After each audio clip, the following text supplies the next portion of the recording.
To the second New Year's edition of the SideQuest Live. Hey, it's Item Off. This time we actually have audio. Say something just so I can make sure. Hey, what's going on? Hey, are we live?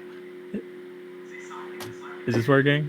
It is working! God. Alright, I can shut this shit down. Okay, sorry about that, everybody. This is our second show because I am a moron and I had plugged and unplugged shit. I did broke the cardinal rule of plugging things in and unplugging them when OBS was open. Hey, anyways, let's talk news. What's happening in the news, Aaron? Hey, Why don't you just throw some three stories real quick? We got three news stories. Story number one: Vince Zampella has become the head of Dice LA. That's pretty awesome.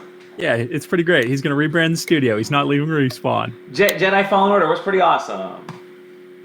Yeah, it was really good. Here's story number two. IGN is switching from a 100-point scoring system to a 10-point scoring system. You know who's the reviews guy at IGN, and maybe did this. It's Dan Stapleton, isn't it? Yeah, that's right. He was formerly of Games Radar. Now he's doing this. This is pretty cool. Project. I think definitely going to a 10-point scale is better than a 100-point scale because 7.8 is better than 78.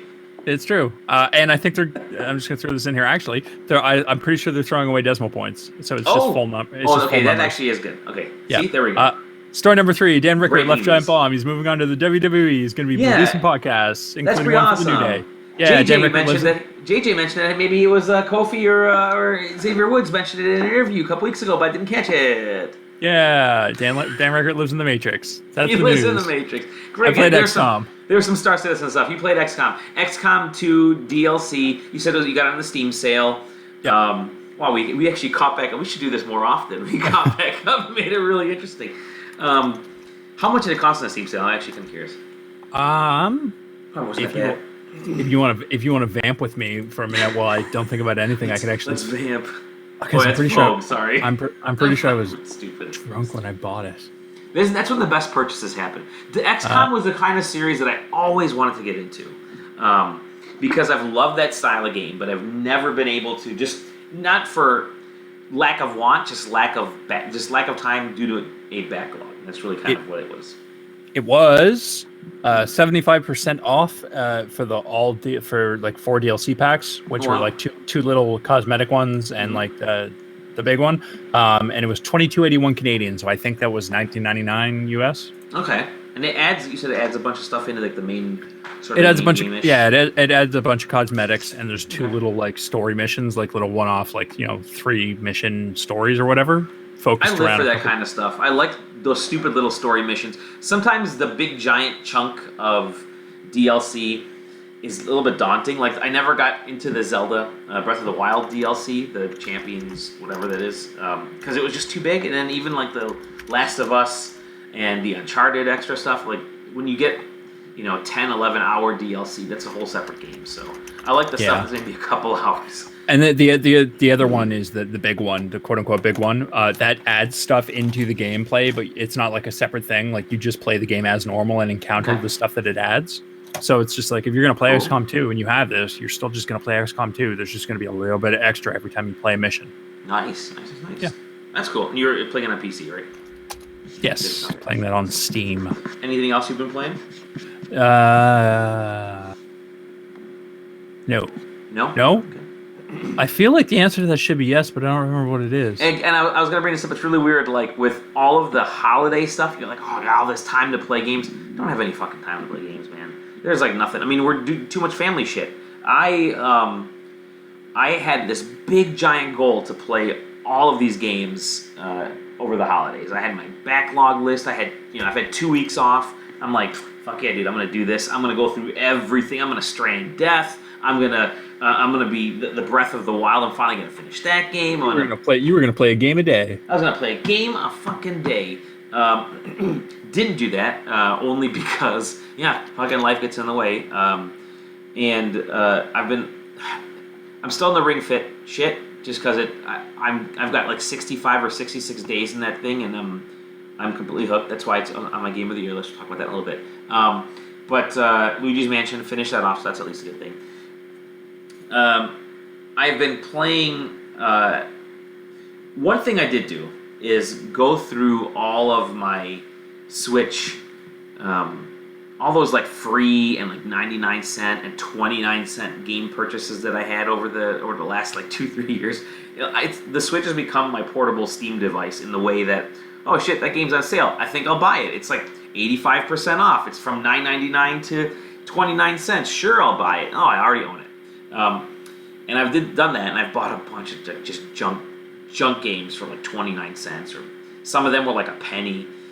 But I decided, I've bought these games. I'm gonna play these games. So I spent 2 days at the end of December, so earlier this week, on Sunday and Monday, and went through all of those just absolute trash Switch games. And holy shit, are there a lot of trash games on DLC games on consoles. So went through those, cleared that out. I was pretty happy with myself that I was able to clear that out.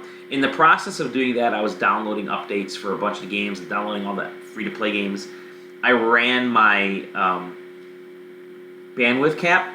Nice. My 1 terabyte bandwidth cap to within like 40 gigs of being, of hitting that limit. And that was like literally on the 30th or on the 29th when I saw that, when I got the email from Xfinity.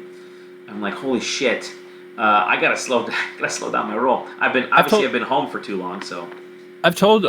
You're aware of my writing career prior to SideQuest. Yes, right? Yeah. But like the whole thing, because like I worked at AO before SideQuesting, yes. where I reviewed like some good games like Xbox Live indie games, a lot of crap. Do you know what I did before that? No. You told me, but I forget. Yeah, it was my first paying job in the industry. I worked for an iPhone game review site called Game on Mac. Right, you mentioned that. Holy shit! And I had to review the most dog shit iPhone games. Guess what? All those are on the Switch now. Yep. I think as developers learn that there's a console that people are just starved for content on, they're gonna buy anything as long as and they figured out how to game the Switch. I think I talked about it last week, where that one developer, Cubic Games, really figured out how to get their stuff trending. And even now, like a week and a half after the promotion ended, they're still at the top of the Nintendo's eShop charts, because so many people were buying these games that getting them as part of that free promotion. They're still buying them. Anyways, yeah, I went through all my trash games, ran my bandwidth cap up as I downloaded updates and downloaded all the free-to-play stuff, like Warframe. I re-downloaded that and a bunch of other stuff. But I did play a PS4 game, which I'm actually kind of proud of, and that made it onto my Game of the Year list. But Control. I played an actual game, dude. Actual game. Control is really good, except for the fact it doesn't actually control very well. the game's actual like hard controls and mechanics don't always work super well, because like the camera pans too fast, and it's kind of hard to center on stuff like in the distance, just moving your line of sight around. Apart from that, though, it's real generous in like shooting, so you could be like way off on your shot and still kind of be in the area in a weird way. It's like a really generous Call of Duty level of shots. So if you haven't played it, I know a bunch of people haven't played it, even though people should. It's you basically star, and I forget her name. You play a character whose brother has gone missing, and she has these supernatural powers, and she goes in the supernatural bureau, the Bureau of Control, and Ellen Page. There you go. And it's just weird as shit. It's like Twin Peaks level. I mean, it's a Remedy game, so you know what to expect with like Alan Wake and all the other stuff. But it's really out there, and like the initial power that you get is to just kind of wreck shit by just like almost like force push shit around. It's so fun. I think I spent hours and hours just walking around the bureau and just blowing stuff up on all the different floors. Not even like attacking enemies or like talking to the NPCs or anything, but just walking around and like knocking furniture over and knocking shit off walls. I found that really satisfying. Like the game's gonna end up, if we were scoring this, the game would be a 8 or 9-ish, 8-ish game for sure. But I'm playing it as if I'm like what do they call us? I've mentioned my solid 7s. Like there are mechanical issues to the game, but it's satisfying in other ways that I'm really enjoying my time with it. And so yeah, and the visuals look really good. I'm not on PS4 Pro, I'm just regular PlayStation 4. Looks really good. Great audio, great narrative. Good character, really solid characters.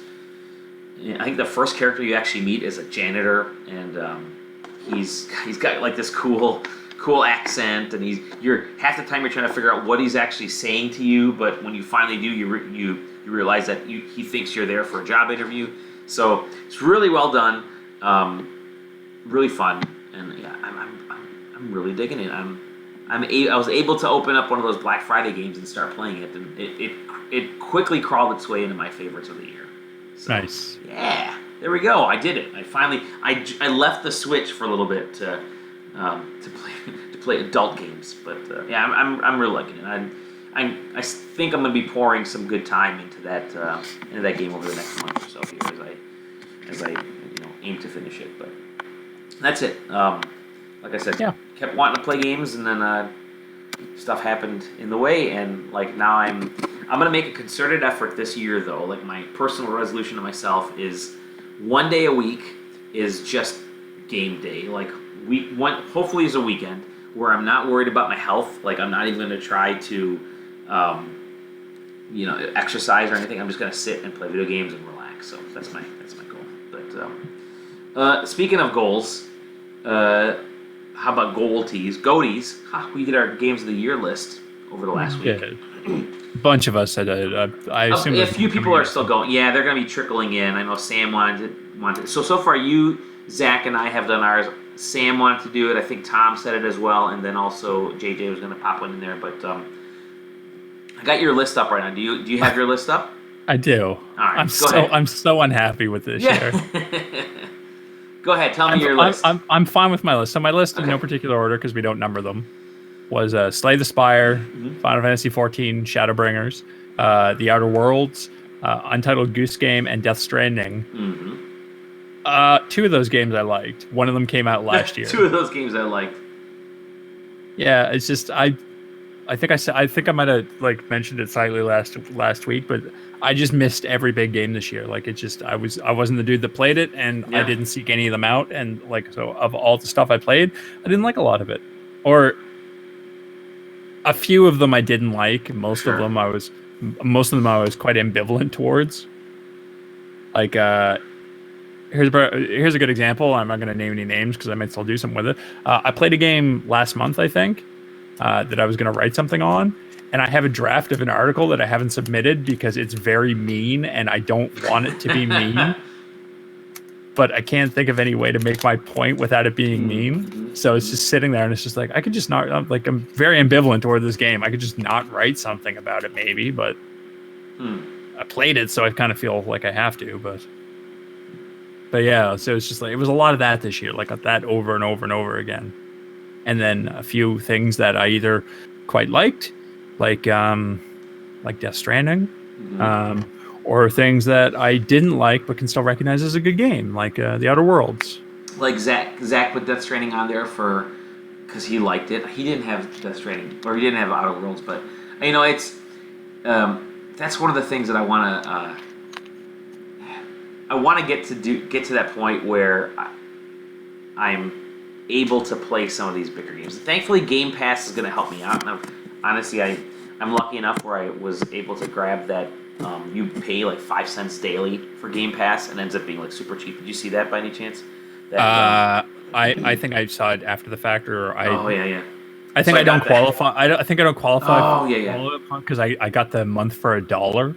Same here. I got that I got the 3 months for $1, but I still qualify for it. So we'll see.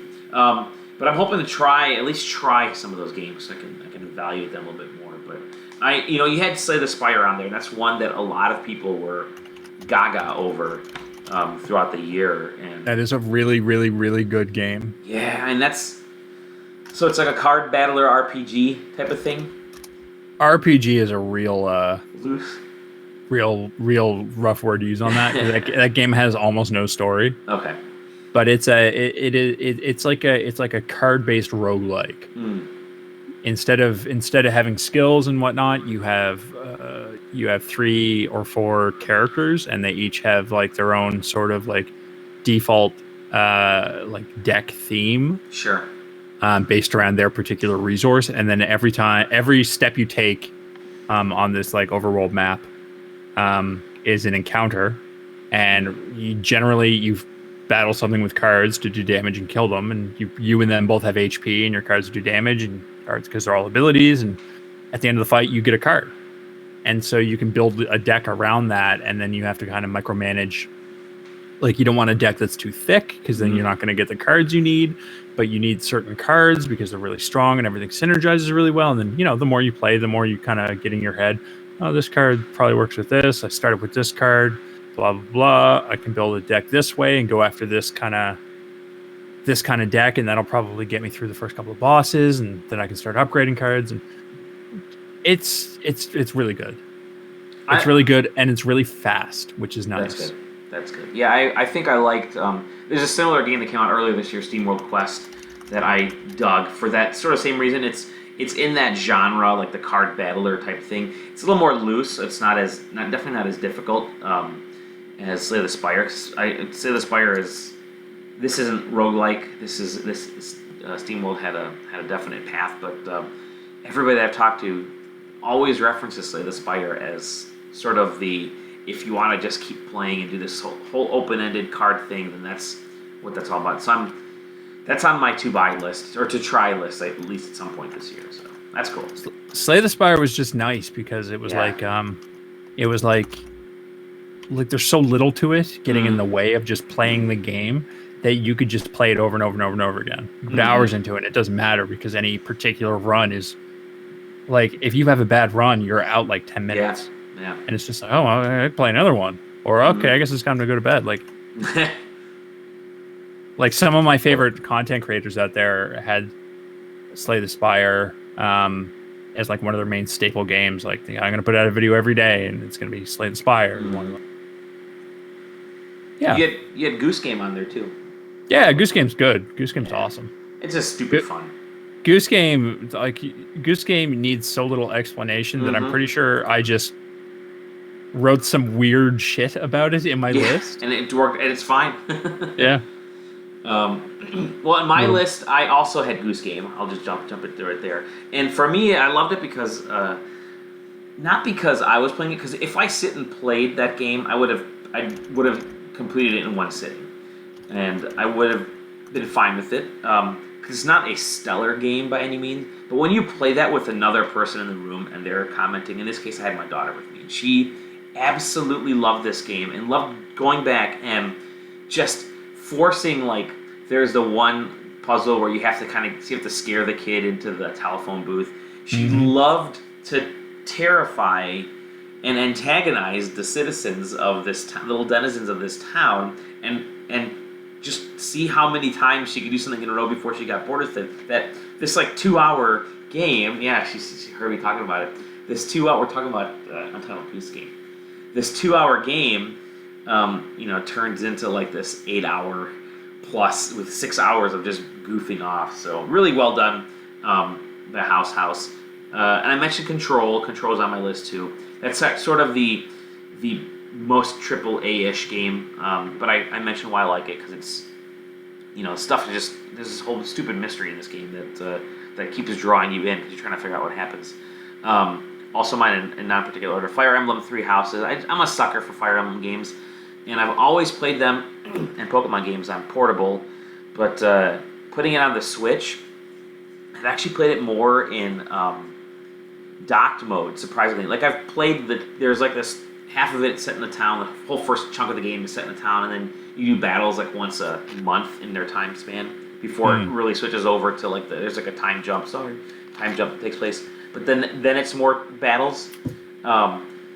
So the town stuff I've done docked, and then whenever there's a battle is when I undock it, because I sort of like having the battle stuff like right in front of me. But I love it. It's a massive game. I mean, it could easily do like 200 plus hours with all 3 different paths in there. I think there's like a 4th path as well, but lots of DLC for that. Secret path. Yeah, secret path. Did you hook up with any of your students? I didn't hook up with any of my students. I'm a very, very good teacher. I will never do that. Wink. But yeah, I loved. I started with the Blue Lions, and that's the one I've been fond of. I'm not finished with it, but I love it enough that I definitely see myself starting over and switching to one of the other. Golden Deer. Golden Deer. So once I finish this round, Ring Fit Adventure, because I've been playing it nonstop. It's the one. Probably it'll end up being the game I played the most in 2019. Not yet hours wise. I actually think I put in more hours in a couple other games, but it's the one I played. You guys have heard me talk about it nonstop over the last 2 months, but I'm surprised that I'm able to play an RPG, and actually it's secretly getting me fit. And it's not like I'm not getting buffed by any means, but whenever I feel like I've missed my workout for the day, I didn't have time. Let me play some Ring Fit. And then Tetris 99. Tetris 99 always loved Tetris, one of my favorite games of all time. That was the first game that I got on Game Boy, and then I've never been into multiplayer battle royale type of games, but Tetris 99 did it for me, and it did it so well. And then, like we mentioned last week, there's this whole metagame of you can either just play it as Tetris and make it maybe halfway through, get it to you can get in the top 50, but then people actually start attacking you. When you learn that meta and learn about the badges and kill streaks and that kind of stuff, then it becomes a whole different game. That's where the management portion of it and really watching other players comes into effect. So yeah, Tetris 99, really good. And there's never a wait to get logged on. It's there's always 98 other people ready to go. So yeah, I'm really digging it. That's it. I'm pretty sure people are still playing that game. Oh yeah, every time I log on, I mean, like I said, it's a quick way. I mean, I don't know if some of those are bots or not, but they've added all these modes to it as well. I mean, there's been DLC, which is pretty funny, but they've added all these modes to it, so it keeps going. So that's it. That's my list. Yeah. Hopefully we'll get the other team members to explain themselves on the next episode. But for now, I think that's going to wrap up our show. I'm actually going to get to another show that I'm doing here momentarily, but we recovered. The first show was nearly 40 minutes. The second show is 20 minutes. We got everything out of it that we wanted. So good, excellent. I didn't fuck it up the second time. So is there a way to just see Game Pass games in on PC? Is there a way to sort by just Game Pass games? I thought there was just PC, but I can't remember how. I don't have it open right now. But yeah, I don't have a clue. I don't know. All right, Aaron, where can we find you? You can find me on Twitch and Twitter at ScrattyBones. Nice. You can find me at Dali Demas. You can find us at SideQuesting TV if you're watching on Twitch and on the YouTubes. And obviously SideQuesting.com, which is just the best website of all time. And that's it. Peace. See you next time. Hopefully we'll do some predictions, and I'll have the audio set up correctly. Love you guys. Bye. SideQuesting.com. It's a website. Please rate and review, yada yada.